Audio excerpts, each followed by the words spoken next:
Hello everyone, welcome to my channel. You are watching AP study material. आज की video में हम करेंगे भारत का भूगोल। टॉपिक भारत की स्थिति एवं विस्तार। इसी टॉपिक का फर्स्ट पार्ट कल हमने अपलोड किया था। आई होप आप लोगों ने देख लिया होगा। ये इसका सेकंड पार्ट है। ये शायद 2 से 3 पार्ट में टॉपिक कंप्लीट होगा। वीडियो ज़्यादा लंबा ना हो, इसी वजह से एक टॉपिक को हम 2 से 3 वीडियो में कंप्लीट करते हैं। तो चलिए भारत की स्थिति एवं विस्तार टॉपिक के आगे के क्वेश्चन डिस्कस करते हैं। भारत की पूर्व से पश्चिम तक की लंबाई है। Option A 2933 kilometre, B 3033 kilometre, C 3133 kilometre, D 3214 kilometre. Right answer A 2933 kilometre. व्याख्या: पूरी तरह उत्तरी गोलार्ध में स्थित भारत की मुख्य भूमि 8 डिग्री 4 मिनट और 37 डिग्री 6 मिनट, उत्तरी अक्षांश और 68 डिग्री 7 मिनट तथा 97 डिग्री 25 मिनट पूर्वी देशांतर के बीच स्थित है। उत्तर से दक्षिण तक इसकी अधिकतम लंबाई 3214 किलोमीटर और पूर्व से पश्चिम तक अधिकतम चौड़ाई 2933 किलोमीटर है। नेक्स्ट क्वेश्चन, भारत की तट रेखा की लंबाई है। Option A 6100 kilometre, B 6200 kilometre, C 6175 kilometre, D 6500 kilometre. Right answer A 6100 kilometre. व्याख्या: भारत की स्थलीय सीमा की लंबाई 15200 किलोमीटर तथा द्वीप समूह जलीय सीमा की लंबाई 7516.6 किलोमीटर, मुख्य धरातली भाग की समुद्री सीमा की लंबाई 6100 किलोमीटर है। यदि अंडमान निकोबार तथा लक्षद्वीप द्वीप समूहों को भी सम्मिलित किया जाए तो भारत की तटीय सीमा 7516.6 किलोमीटर हो जाती है। नेक्स्ट क्वेश्चन, भारत का क्षेत्रफल विश्व के कुल भौगोलिक क्षेत्रफल का कितना है? Option A 2.2%, B 2.4%, C 2.8%, D 3.2%। Right answer B 2.4%। व्याख्या: भारत का भौगोलिक विस्तार 32,87,263 वर्ग किलोमीटर है, जो विश्व के कुल क्षेत्रफल का 2.43% है। किंतु यहाँ पर विश्व की लगभग 16% जनसंख्या निवास करती है। यहाँ की प्राकृतिक बनावट, संसाधन क्षमता आदि को देखते हुए जॉर्ज बी फैंसी ने अपनी भौगोलिक पुस्तक एशिया की भूमि एवं निवासी में लिखा है कि भारत को महाद्वीप कहलाने का उतना ही अधिकार है जितना कि यूरोप को है। नेक्स्ट क्वेश्चन, भारत के कुल क्षेत्रफल का कितना प्रतिशत भाग पर्वतीय क्षेत्र मध्य समुद्री तल से 2135 मीटर या अधिक ऊंचाई के अंतर्गत आता है? Option A 10.7%, B 18.6%, C 27.7%, D 43%।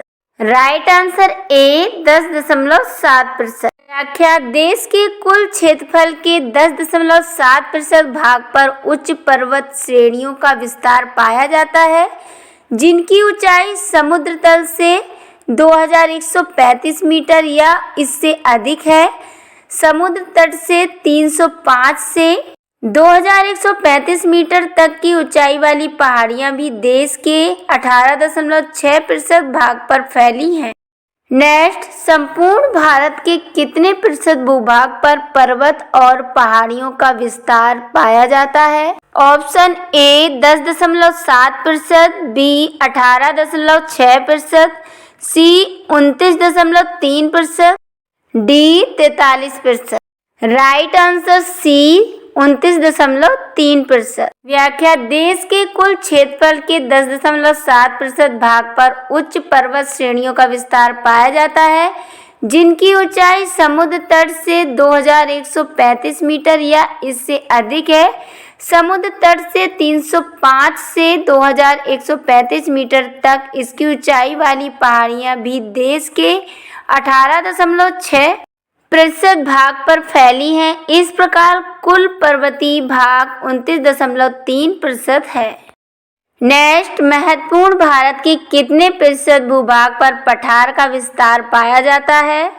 Option A 10.7%, B 18.6%, C 27.7%, D 29.3%।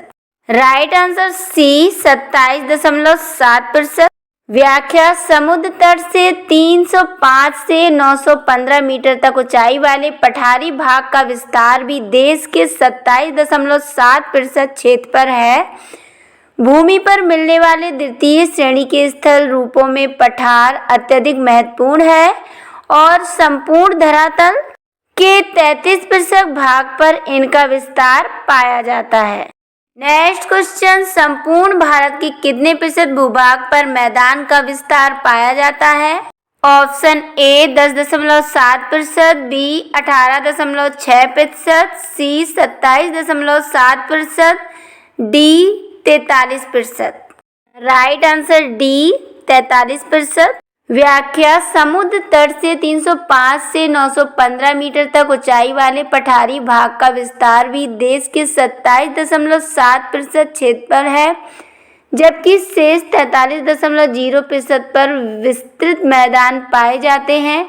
Bharat का 18% भाग पहाड़ी है, भारत का 28% भाग पठारी है, भारत का 43% भाग मैदानी है, भारत का 11% भाग पर्वतीय है। नेक्स्ट क्वेश्चन, भारत की प्रादेशिक जल सीमा समुद्र तट से कितने समुद्री मील की दूरी तक है? ऑप्शन ए 12 मील, बी 24 मील, सी 111 मील, डी 200 मील। राइट आंसर ए 12 मील।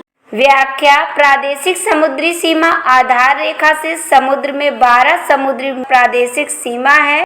समुद्र में प्रादेशिक समुद्री सीमा तक यानी कि 12 नॉटिकल मील भारत का संपूर्ण अधिकार है। तट के साथ तटीय राज्य द्वारा आधिकारिक तौर पर मान्यता प्राप्त निम्न जल रेखा को आधार रेखा के रूप में जाना जाता है। नेक्स्ट क्वेश्चन, भारत का संलग्न क्षेत्र प्रादेशिक जल सीमा के आगे कितने समुद्री मील की दूरी तक है? ऑप्शन ए 12 मील, बी 24 मील, सी 100 मील, डी 200 मील।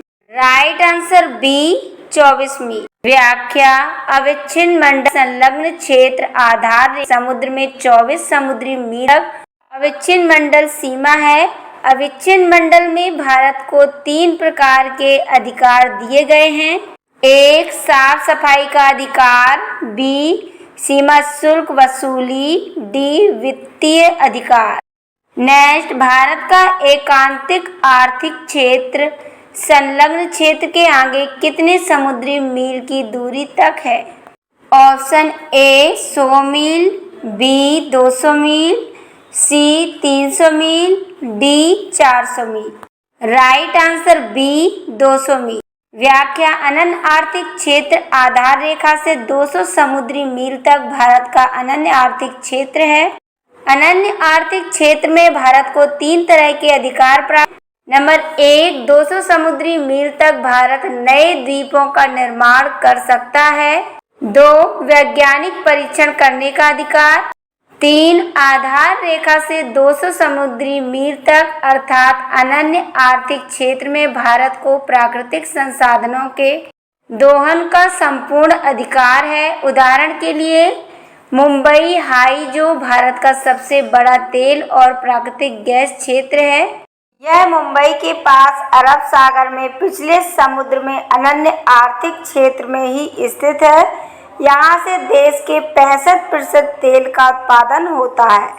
नेक्स्ट क्वेश्चन, भारत में कितने राज्य समुद्र तट रेखा में हैं?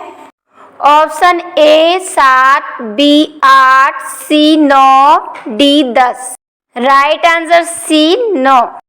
व्याख्या वर्तमान में भारत के 9 राज्यों व 5 केंद्र शासित प्रदेशों की सीमाएं समुद्री तट रेखा से लगे हैं। ये राज्य हैं गुजरात, कर्नाटक, महाराष्ट्र, गोवा, केरल, तमिलनाडु, आंध्र प्रदेश, उड़ीसा और पश्चिम बंगाल। केंद्र शासित प्रदेशों में पुडुचेरी, लक्षद्वीप, अंडमान निकोबार द्वीप समूह, दादरा और नगर हवेली तथा दमन एवं द्वीप की सीमाएं भी समुद्र से लगी हैं। नेक्स्ट क्वेश्चन, भारत में निम्नलिखित में से किस राज्य की तट रेखा सबसे लंबी है? Option A Andhra Pradesh, B Gujarat, C Tamil Nadu, D Kerala. Right answer B Gujarat. व्याख्या अरब सागर गुजरात राज्य को इसकी व्यापक तटरेखा देता है। गुजरात की 1214.7 किलोमीटर लंबी समुद्र तट जो देश की कुल मुख्य भूमि के तट का लगभग 23% है, यह सबसे लंबी मुख्य भूमि के किनारे वाला राज्य है। नेक्स्ट, निम्नलिखित भारतीय राज्यों में से किससे होकर कर्क रेखा नहीं गुजरती है?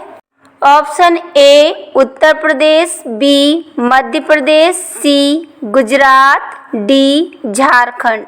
Right answer A Uttar Pradesh. व्याख्या में देखिए, भारत में कर्क रेखा 8 राज्यों गुजरात, राजस्थान प्रदेश, छत्तीसगढ़, झारखंड, बंगाल, त्रिपुरा तथा मिजोरम से होकर गुजरती है। नेक्स्ट, कौन सी अक्षांश रेखा भारत के मध्य से होकर गुजरती है? ऑप्शन ए कर्क रेखा, बी मकर रेखा, सी विषुवत रेखा, डी आर्कटिक रेखा। राइट आंसर ए कर्क रेखा। व्याख्या भारत के मध्य से होकर कर्क रेखा गुजरती है। भारत में कर्क रेखा 8 राज्यों गुजरात, राजस्थान, मध्य प्रदेश, छत्तीसगढ़, झारखंड, पश्चिम बंगाल, त्रिपुरा तथा मिजोरम से होकर गुजरती है। नेक्स्ट, कर्क रेखा भारत के कितने राज्यों से होकर गुजरती है? Option A 5, B 6, C 7, D 8। Right answer D 8। व्याख्या भारत में कर्क रेखा 8 राज्यों गुजरात, राजस्थान, मध्य प्रदेश, छत्तीसगढ़, झारखंड, पश्चिम बंगाल, त्रिपुरा तथा मिजोरम से होकर गुजरती है। सो फ्रेंड्स, आपने देखा होगा जो लास्ट में हमने 3 क्वेश्चन कर्क रेखा से रिलेटेड कराए थे, उसमें जो व्याख्या थी सेम थी। क्योंकि क्वेश्चन अलग तरीके से किए गए हैं लेकिन उनकी जो व्याख्याएं हैं वो सेम हैं। ये मैं बार बार इसलिए दिखा रही हूँ जिससे आपको याद हो जाए। यदि हम कोई चीज़ को बार बार देखते हैं तो वो हमारे माइंड में सेट हो जाती है। ये जो टॉपिक है वो कम से कम 2 से 3 वीडियो में कंप्लीट हो पाएगा। सो वीडियो अच्छा लगा हो तो हमारी वीडियो को लाइक एंड चैनल को सब्सक्राइब ज़रूर करना।